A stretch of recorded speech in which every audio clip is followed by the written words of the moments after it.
நம்ம போட்ட triple chocolate brownie ஆஃபரில் ஸோ இன்றைக்கி நம்மளுக்கு வந்திருக்க ஆர்டரோட வெயிட் பார்த்திங்கன்னா 3/4 கிலோங்க.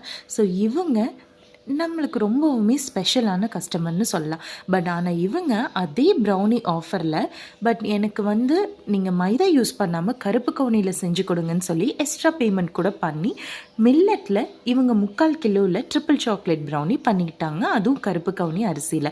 ஸோ அரிசியை நல்லா காய வச்சு அதை நல்லா பவுட்ரு பண்ணி அரைச்சி அதை சலித்து மைதாவுக்கு பதிலாக கம்ப்ளீட்டாக நம்ம கருப்பு கவுனி அரிசியோட பவுட்ரு மட்டும் யூஸ் பண்ணியிருக்கோங்க. அண்ட் ப்ளஸ் இதில் ஒயிட் சுகரே கிடையாது.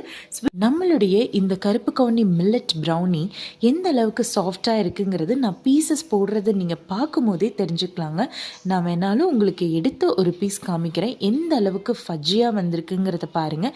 எப்போவுமே மைதாவில் செய்கிற ப்ரௌனியை விட இந்த மாதிரி மில்லட் வகைகளில் கருப்பு கவுனி அரிசி வரகரிசி அதிலலாம் செய்கிறது பார்த்திங்கன்னா ரொம்ப சாஃப்டாகவும் ஃபஜ்ஜியாகவும் இருக்குங்க. அப்படியே நம்ம அந்த நைஃப் வச்சாலே மெல்ட் ஆகும், அந்த அளவுக்கு இருக்கும். நான் சும்மா சொல்லலைங்க, நிச்சயமாக நீங்கள் எங்ககிட்ட வாங்கி ட்ரை பண்ணி பார்த்தீங்கன்னா அதுக்கப்புறம் மைதாவில் இருக்க ப்ரௌனியை யோசிக்க கூட மாட்டீங்க. இந்த மாதிரி மில்லட்ஸில் மட்டும்தான் ஆர்டர் பண்ணுவீங்க.